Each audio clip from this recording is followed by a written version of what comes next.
This is a long story. My son was in a boat wreck. Good. I'm walking in because I know this is the right thing to do. I think every time something hurts me so bad that I can't deal with it. To walk out the front door, I choke her out. Accidental discharge, Ohio. Confessions are the height of compliance with the police, and the moment Brian Mason, with a water bottle in his hands, walks up to an officer at the Miamisburg Police Department and spoke the first words, you're immediately shocked at what he says. I'm here to turn myself in. Okay, what's going on? I had an accident last night. Okay. I was showing an old friend of mine how to use this gun that she was needing, that she asked for, and it went off and it shot her in the chest. Okay. And I've been running around scared all day. Where is this at? Up on Miami-Montgomery County Line Road. Okay. You just want to set your water right there? The officer was surprised, even allowing himself a chuckle at some point. Put yourself up there. You got any weapons on you right now? No. Okay, just put your hands behind your back for me. Okay. I'm just going to detain you right now based off what you're telling me. Right. I understand. If you want to talk to me, I'll still talk to you. Okay? Right. Does this person need assistance or help, or? Do you have two sets of cuffs? I can put two sets on you in a second, okay? Does this person need help right now, or are they deceased, or what? They're deceased. Does anybody else know about this? No. As a civilian, your jaw will drop and your eyes will go wild as you hear these words, but this is not a prank. The victim, Michelle Elliott, is dead by the time this video was made. Officer Small? All right, let's have a seat in my car for 2 seconds and I'll switch the cuffs on you, okay? Sure. Just give me 1 second, okay? Okay. I'm on. This guy walks up, he's like, turn my body came on, get out of the car, walk up, he's like, what's going on? He's like, the lobby's closed. I'm like, okay, what's going on? He said, hey, I'm just here to turn myself in. I said, for what? He said, accidentally shot and killed someone last night. So he says that he was on County Line Road, doesn't know the exact address, said he was shown a friend a gun, and it went off and shot her in the chest, and she's deceased. Alright, well, we're going to need to try to find out where this happened. I know, so I'm going to try to keep talking to him. So. Okay, if you want to hop out, I'm going to put the other pair of cuffs on you, okay? Thank you. Yeah, no problem. Yeah, these are I don't think that you're causing any problems, just Obviously, you came in wanting to talk to us. You want to tell us about this? Details emerge as the officer continues to question Mason, from the victim's name to her current status and the location of the murder weapon, all of which he answered calmly. Well, let me ask you this. Has this been reported to law enforcement at all? No, this is it. This is it. I'm walking in because I know this is the right thing to do, but... Where do you live at? I've been living out of my truck and motel rooms since I quit my trucking job last year. I'm just trying to figure out why you came to this police department. Were you just driving around? Or? Yeah, I've been all over the place. Okay. I've been all over the place. Where did this happen? Up on the Miami-Montgomery County Line Road. Montgomery County, or do you have an address? I don't know her house number. What's her name? I think it's in the 9000 series. Okay. Her name is Michelle Elliott. What's her age, approximately? 57. Same age as me. I've known her for 50 years. Is this her address? Yes. But maybe just she lives in the 9000 block, Miami County Line Road, and her name's Michelle Elliott. Yes. What kind of cars are in the driveway? Yeah, none. There's none. What does the house look like? If you could describe it to me, so I could describe it to somebody else. 3-bedroom brick ranch. Like what color is the garage door? White. If I pulled up a Google Maps or something, would you be able to show me the house? Yes. Okay, well, let's go do that. In the basement. Do you mind? Will you come downstairs to the interview room with us? No problem. But what really happened? Mason and Elliott were friends and had attended the same high school in their younger days. According to Mason, Elliott had intimated that she'd been scared and would need a way to defend herself. Mason made his way to her house with his own weapon and tried to show her how to use a pistol when the gun suddenly went off and hit Elliott in the chest. She died immediately. The cops set about confirming Mason's tale, and you can hear one of the cops making a call to find Michelle Elliott in the system. Can you try to find a Michelle Elliott? Both common spelling in Leeds, and her age is around 57, and she lives in the 9000 block of County Line Road. I'm not sure if that's in Montgomery County or if that's in Miami County. Mason and Elliott certainly know each other. Listen as Mason tries to recall her birthday, though inaccurate. Okay. Do you know about what month she was born in?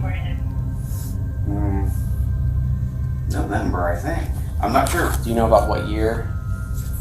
Oh, yeah, 66.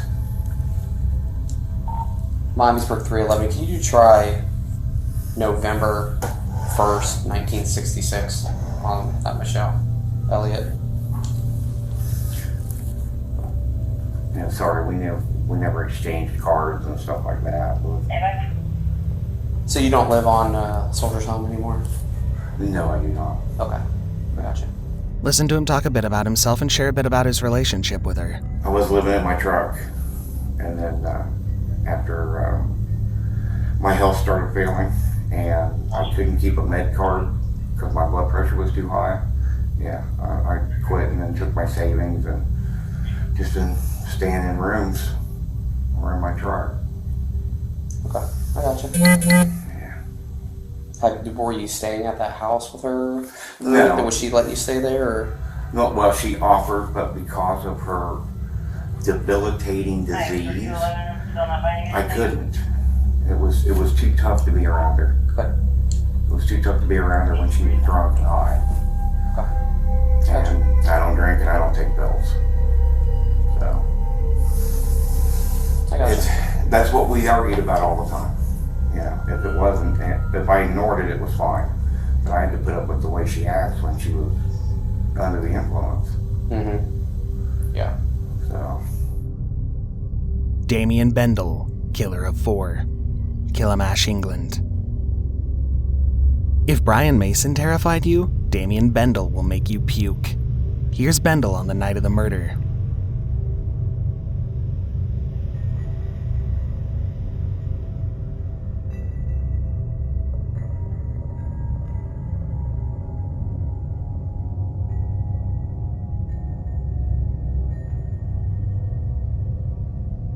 Bendel made the 999 call himself and began to confess immediately. I need the police and the ambulance here now. I just killed 4 people. Basically, I need the police and the ambulance and that because I've killed 4 people. Okay, just hold the line. Bear with me. When the police arrive, he's dressed cleanly, explaining to the cops that he didn't know what happened and that he's also stabbed himself twice with a bread knife. No, there's no weapons in that. Right, do you just want to undo your coat? Have you armed yourself? Yeah. You have? Have you stabbed yourself, mate? I can see blood on your hands. Yeah. Anywhere else? Just my chest, 4 inches in with a bread knife. Can we have a look? Yeah, and one on the stomach. I bled quite. Right, do you want to take? Yes. No, just stay there. I just don't want to be in front of everyone. Alright, just around the corner. Alright, stand here. Stay here. Right. So, we're told, yeah, I know what's going to happen to you now, mate. Well, I know what's going to happen. We just go to prison, obviously, again. Why? What have you done? Have you done something to anyone else? Yeah. What have you done? I've murdered 4 people. He's got some stab wounds to his chest. They're not oozing blood, but he's saying that his family are inside and that he believes he has murdered them. Do you want to go? Are you alright for me to go in? What really happened here, you ask? No one can tell what really transpired since the victims were all dead, but according to Bendel, he felt like an outsider looking in as he committed this most heinous crime. With a claw hammer in hand, he'd gone around the house, smacking members of his family in the back of their heads. His pregnant partner, Terry Harris, was the first to go before Bendel went around to snuff out the lives of the kids Terry had had from a previous relationship, John Bennett and Lacey Bennett. He also took out Connie Gent, Lacey's friend who was in their home at the time of the murders. The cops read Bendel his rights and placed him under arrest. Here's the most chilling part of this whole ordeal. The brutal affair could have all been avoided if law enforcement had done their duties to Terry and the kids. Bendel had been convicted of arson, then handed a suspended 2-year sentence and curfewed to Terry Harris without prior consultation with Terry. His long record of criminal behavior, violence, and sexual deviance meant the law should have protected others from him and not kept him stuck with a pregnant woman and children in the same home. Lawyer murders wife and son, South Carolina. Unlike the first 2 clips, this is not a direct confession, but everything we need can clearly be seen from Alex Murdaugh's body language and general behavior. But there's more. Notice how the first thing he tries to explain is the presence of his personal weapon at the scene. He says he had to bring it down after he saw the scene, and you have to give him that. He must have been scared out of his mind at the sight.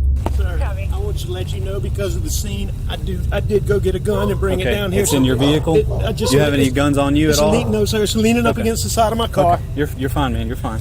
Alex Murdoch is an attorney from a respectable family. Between 1920 and 2006, 3 generations of Murdochs served as circuit solicitors for the state's 14th Judicial District. But on the 7th of June, 2021, the thread began to unravel with a dreadful double homicide. Alex Murdoch called the cops himself. His wife Margaret, 52, and son Paul, 22, were both lying dead from gunshot wounds in the dog kennel. He has his story ready. This is a long story. My son was in a boat wreck a few months back. He's been getting threats. Most of it's been benign stuff we didn't take serious. Okay. He's been getting punched. I know that's what it is. Okay. When did you get home? Right when you called, or did you go to the house first? Where is the house? I came to the house first.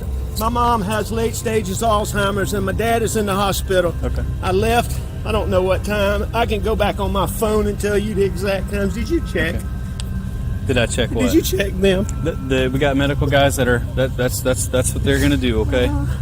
What are they doing? Can they hurry? They are. Yes, sir. That gentleman that was out here already, he's one of the battalion chiefs. Okay. Here he explains the set of tracks in and out of the murder scene. I see quite a few tire tracks in here. Were any of these you going in and out?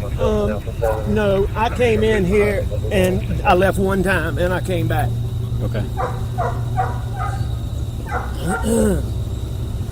But the rest of them, maybe from earlier, but only 2 are mine. Did you go out this way at all? No. No, that's right.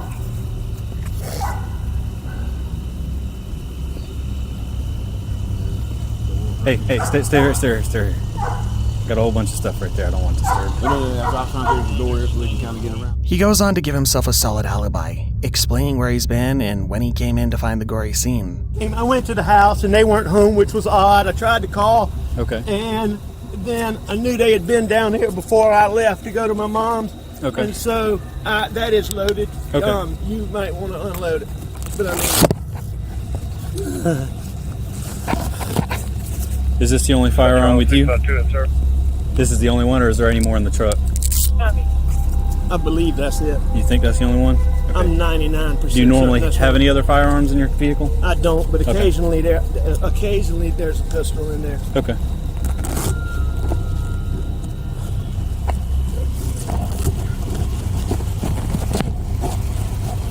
Just wait right here for me for a second, okay? He's got a lot of tears there. They are dead, aren't they? Just turn on those. Yes, sir. That's what it looks like. Randy. He's all dead.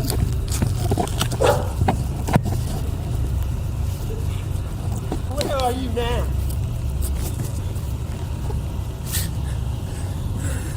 All right.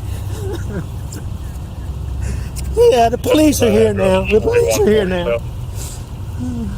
Affirmative. That's my brother. Okay. When was the last time you were here with them? Or talked to them or anything like that?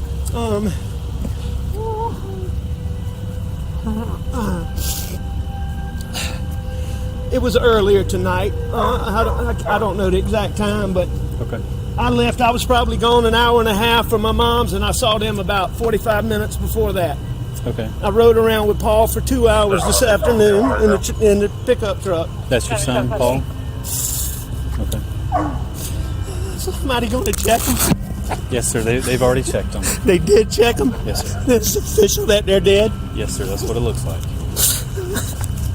Alex Murdoch's dirty secrets will begin to spill out in court when his web of lies began to unravel. A recording captured before the murder showed that Alex had been with Paul and Margaret moments before the murder occurred, with witnesses confirming the voices on the recording belonged to the victims. But there's more. The charges against Alex piled up to over 100 counts, from financial fraud to conspiracy to sell controlled substances, money laundering, tax evasion, and at some point in the whole saga, he hired a Mr. Smith to murder him so his eldest son could cash out his life insurance check.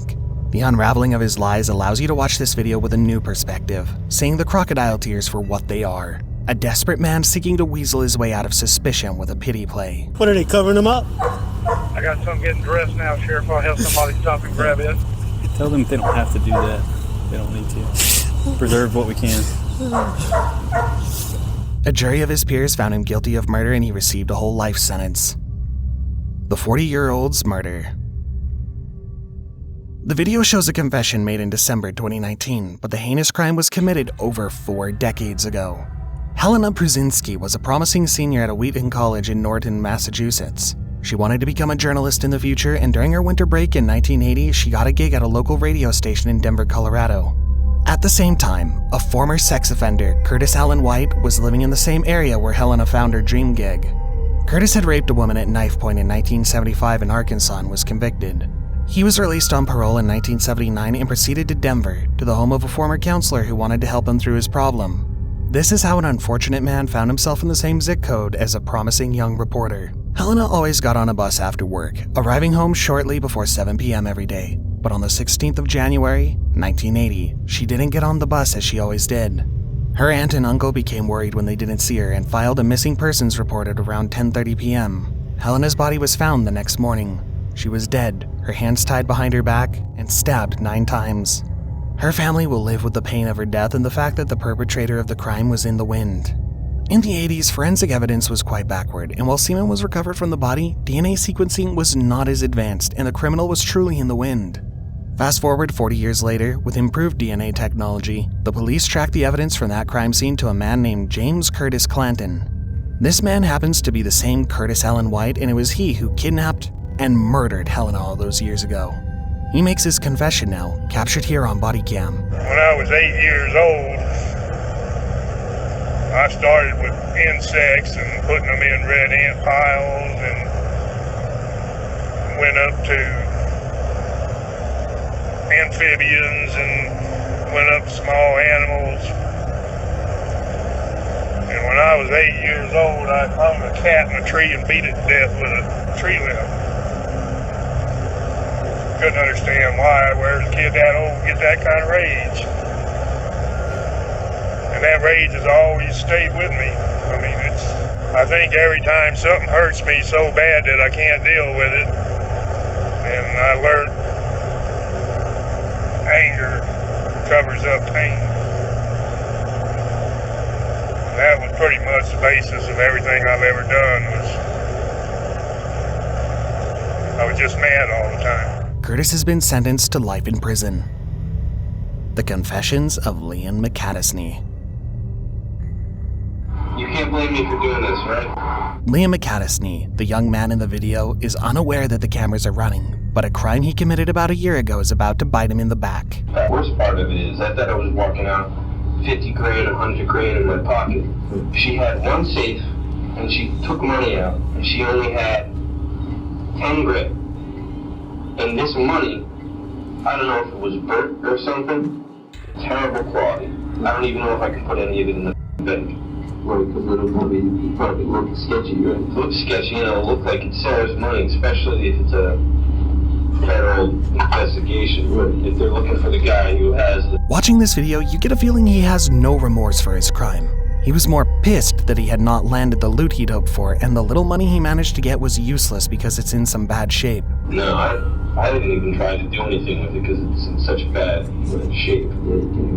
Like, I need to play low and then maybe like tape some up and see if I can put it in the bank. And the worst part is, we threw her off the bridge and the body never showed up. It all happened on the 2nd of December, 2016. Sarah Stern's car was found parked on Route 35 bridge between Belmar and Neptune City. It looked pretty much like the young artist had parked her car and plunged herself into Shark River. Marine and land searches were conducted on that day, but Sarah was never found. A year later, Anthony Curry approached the police with a bizarre story told by a former Neptune High School classmate of his. So the police created the perfect plan to get incontrovertible evidence. Curry met with Liam McCaddisney in his car, and Liam goes ahead to narrate the story of Sarah's murder and disappearance in chilling detail. Drank her.